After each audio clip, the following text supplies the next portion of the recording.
How's everything?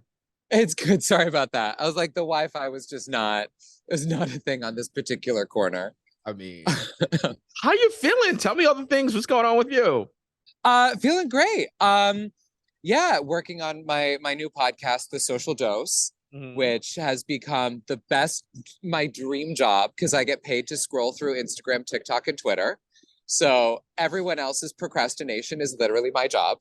And then I twice a week on Tuesdays and Thursdays jump on with my dear friend Paris Nicholson, and we just have chit chats about what caught our attention in the last few days. Tell me And about. I want to hear yeah, about the social dose. yeah, it's so fun. So we basically do like a roundup of the hot, what we consider to be the most fun things in social media from the few days before our last episode. So it's us and our fabulous producers. We call our social scientists. And yeah, we usually pick three top stories, and it's meant to feel sort of like a goofy news show. Like imagine NPR was hosted by two idiots, and we're talking about TikTok, and that's us. Paris is a comedian and one of the funniest people I know. And I'm like everyone's grandmother. I'm lucky if I can turn my phone on, let alone use it.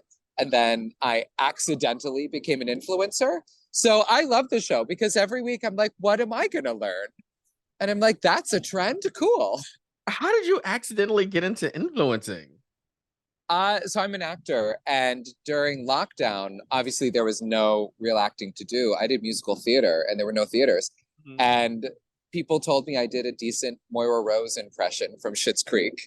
And I just thought, how funny would it be if we saw her in lockdown? So my friend gave me a wig to borrow, and I didn't even shave. I just and you could see my chest hair poking out. And I just did Moira in lockdown. And I think because Schitt's Creek was just ending, it popped. And yeah, so that's it sort of took off from there. And I found myself on social media with a lot of followers. And I was like, how cool is this? This is my new job.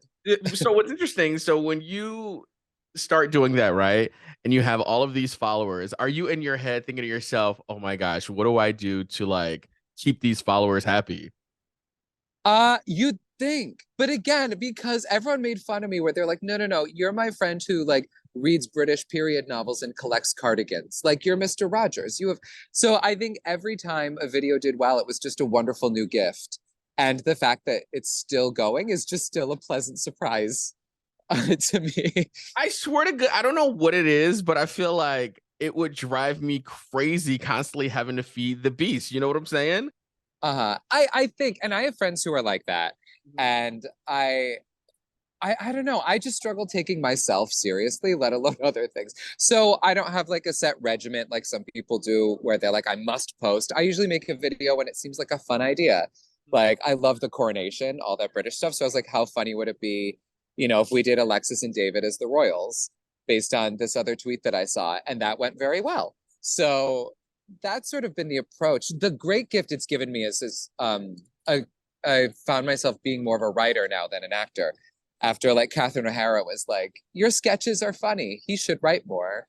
And so I wrote a TV show, a pilot that I just started pitching when the WGA strike happened. Oh no. So that's all on hold. But that was the big gift it gave me where I was like, okay, in between sketches, now I'm writing projects, which is just this cool new career.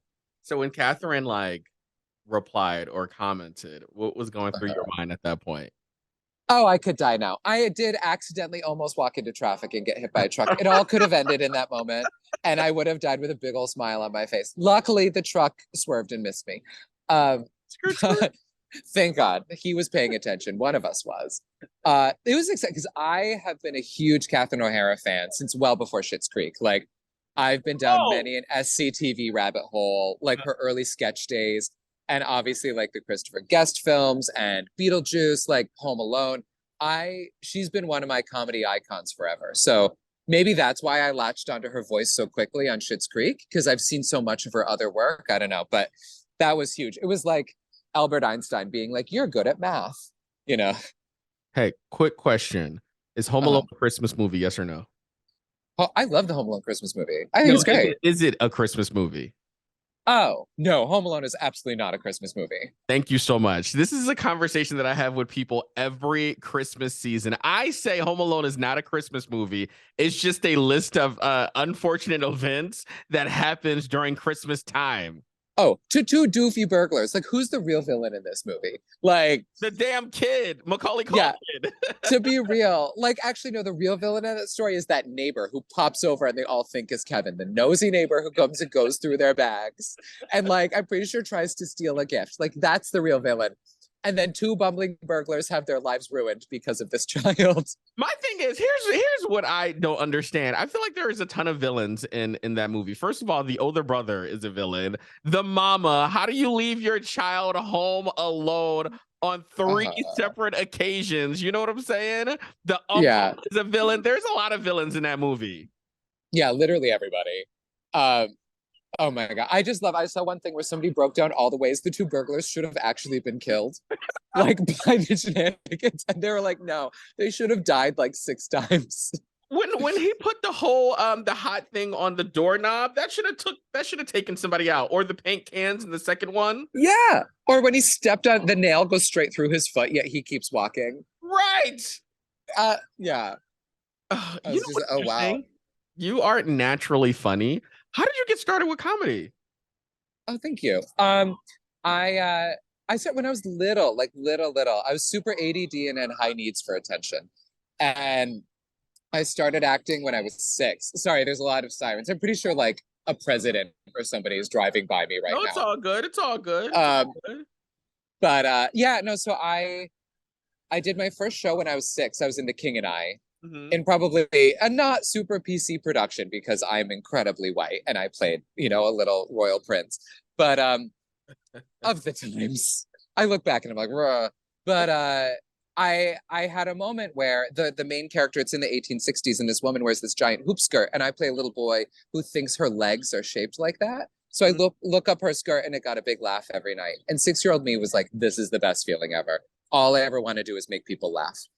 And then I got into watching old movies when I was little, and I would watch reruns of like the Carol Burnett Show and Dick Van Dyke and Monty Python and Mel Brooks. And I started doing voices, and I'd come down to dinner and be like, "Good, hello, family. What are we eating tonight?" And I'm sure none of them thought it was funny, but I thought it was hilarious. So I think that was a big part of it, was growing up just mimicking like Robin Williams and like great big comedians and just pretending to be them in my daily life. That's interesting because I feel like growing up, I was like this super shy kid that would not talk in front of anyone that I wasn't familiar with. But you were out here doing plays. You also entertaining your family, doing voices and stuff like that. So interesting. Well, I think similar because I was shy and I was weird, and I am still kind of shy and weird. But when I'm playing a character or doing a goofy voice, it all changes. You know, it's like I think that's how I found my way to take up space. Was I was like, well, if I'm being weird, it's this not me; it's another version of me, What? or you know, Yeah, I was going to ask what brings you back to that little shy boy? Like, is there any situation where you're just like turn back into that shy person and that recluse, if that makes sense? yeah, I think yeah, like I just had a birthday. My birthday was last week, Happy and belated. oh my God, thank you. My boyfriend and one of my best friends took me out for dinner, and I don't really celebrate my birthday. And like those moments where it's like a whole bunch of people and they're like toasting you, and I get so uncomfortable where I'm like, no, this doesn't need to be about me. This is no, let's who else has something going on in their lives we can celebrate, Yeah, you that drives know? me crazy. The whole singing So happy birthday and stuff like that. yeah, I was just like, ugh. So I think I'm just much more comfortable when I can play, have a costume or a voice or some sort of red clown nose and be goofy. But yeah, in those situations where I just have to be myself, I'm like, wait, no, don't look at me. Look over there. I get that. I also get why people wear sunglasses through interviews and stuff like that, or just like appearances, because I feel like a lot of times people hide behind the sunglasses because they're not necessarily Yeah. comfortable with everybody looking at them. Oh no, I totally get that. Where are you from? Originally, I'm from upstate New York. I'm from Syracuse. Oh, nice. Snowy I used to Syracuse. live in Ithaca, so I get it. Oh, you're so close, just down the road. Yeah, I used to live Ithaca's in cute. Ithaca, and I'm from New Jersey, so I totally understand all of the snow and all of that. Uh-huh. Oh yeah. And now I live in New Jersey. Look, we just did a swap. Uh, What? Wait, what part? I live in Jersey City. Nice. Yeah, I moved out right before the pandemic, and it was the best impulse move I ever had. Did you ever live in LA? Oh, I've lived in LA 3 times, 3 separate occasions. Yeah.